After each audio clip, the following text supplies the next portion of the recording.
اپنا ایمان بچانے کے لیے دارالکفر کو چھوڑ کر دارالاسلام کی طرف چلا جائے۔ اسلام کو چھوڑنے کی اجازت نہیں ہے، وطن کو چھوڑ دے، اپنے گھر بار کو چھوڑ دے، لیکن اسلام کو چھوڑنے کی اجازت نہیں۔ ایسی زمین جس زمین کے اوپر کافروں کا تسلط ہو جائے اور ان کی حکومت ہو اور وہ مسلمانوں کو تنگ کرتے ہوں، ظلم ڈھاتے ہوں، زیادتیاں کرتے ہوں، مار پیٹ کرتے ہوں، اور اسلام کے اوپر چلنا ان مسلمانوں کے لیے ناگوار ہو، مشکل ہو، ناممکن ہو اپنا دین بچانا، تو ایسی صورت کے اندر اللہ کی زمین بڑی وسیع و عریض ہے۔ ایسی صورت کے اندر اپنا ایمان جو نہ بچانا چاہیے۔ ایسی صورت کے اندر ہجرت کرنا مومن بندے کے اوپر فرض عین ہو جاتی ہے۔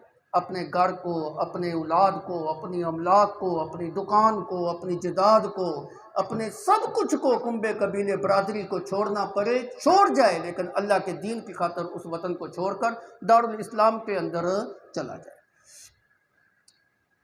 ابتدائی اسلام کے اندر، مکے کے اندر بھی یہی حالات تھے۔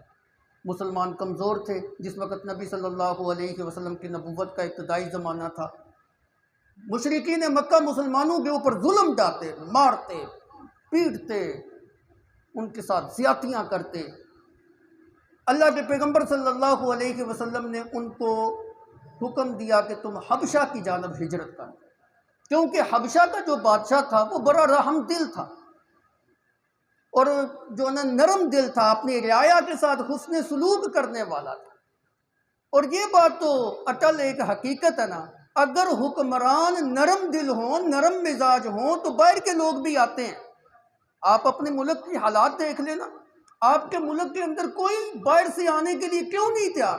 حتیٰ کہ یہاں کے باشندے باہر جانے کے لیے جو وہ تیار ہیں۔ باہر کے لوگ یہاں پہ سرمایہ کاری کرنے کے لیے تیار نہیں ہیں، اور جہاں کے لوگوں کی یہ حالت ہے وہ باہر نکل رہے ہیں۔ کیوں؟ اپنے حکمرانوں کے اوپر ان کو اعتماد نہیں، یہ ظالم ہیں، جابر ہیں، اپنی عیاشیوں کے اندر لگے ہوئے ہیں، مسلمانوں کے اوپر ظلم ڈھا رہے ہیں، ٹیکس کی بھرمار ہے جی، لوگوں کے جسموں سے خون کے آخری قطرے نچوڑنے تک جو ہے نا وہ لگے ہوئے ہیں۔ کیسے کوئی باہر سے آئے گا؟ اس وقت جو ہے نا نجاشی جو بادشاہ تھے، ابھی تک اگرچہ مسلمان نہیں ہوئے تھے، لیکن اپنی رعایا کے ساتھ بڑے حسن سلوک کرنے والے تھے۔ ان کے حسن سلوک کا اور ان کے رحم دلی کا چرچا تھا۔ اللہ کے پیغمبر صلی اللہ علیہ وسلم نے حبشہ کی جانب جو ہے نا ہجرت کرنے کا حکم جو ہے نا مسلمانوں کو دیا۔ 2 دفعہ وہاں پہ ہجرت کی، لیکن جو تقویت مسلمانوں کو ملنی چاہیے تھی وہ نہیں ملی۔ نبوت کے 13ویں سال اللہ کے پیغمبر صلی اللہ علیہ وسلم کو اللہ رب العزت کی جانب سے حکم ملا کہ آپ مدینہ کی جانب ہجرت فرمائیں۔ پھر آپ مدینہ کی طرف حضرت ابوبکر صدیق رضی اللہ تعالیٰ عنہ کے ساتھ ہجرت فرمائی۔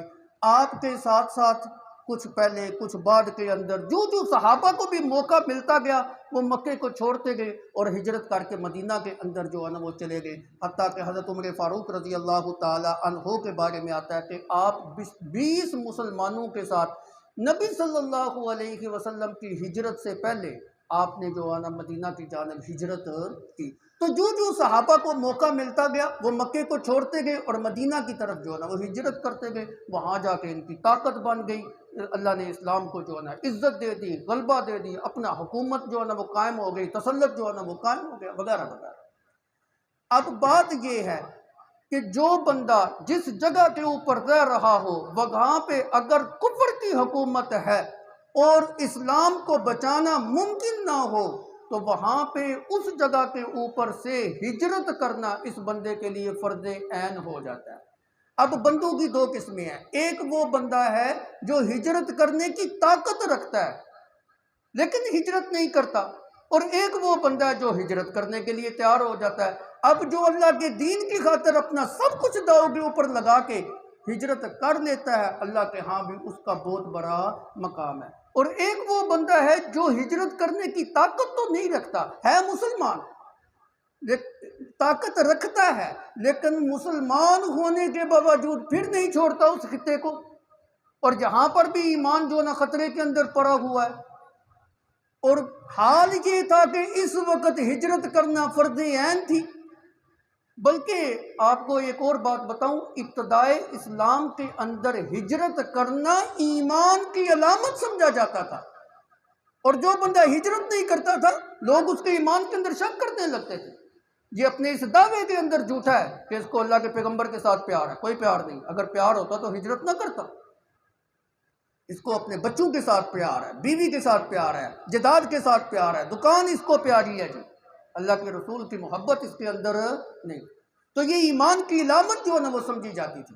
تو عرض کرنے کا مقصد یہ ہے، جس بندے کے اوپر ہجرت کرنا فرض ہو گئی تھی اب یہ ہجرت نہیں کرتا، گویا کہ فرض کا تارک ہے، اور فرض کا جو تارک ہوتا ہے وہ گناہ کبیرہ کا مرتکب ہوتا ہے، اور گناہ کبیرہ کا جو مرتکب ہوتا ہے اگرچہ وہ کافر نہیں بھی ہوتا لیکن اللہ کا مجرم تو ضرور ہوتا ہے نا جی، سزا تو اس کو ملتی ہے۔ تو یہاں پہ اسی چیز کا تذکرہ جو ہے نا وہ کیا جا رہا ہے کہ جو لوگ طاقت رکھنے کے باوجود پھر ہجرت نہیں کرتے جبکہ ہجرت فرض عین ہو چکی تھی، انہی کا ذکر ہے۔ اوپر دیکھیں، ان الذین توفاہم الملائکۃ ظالمی انفسہم،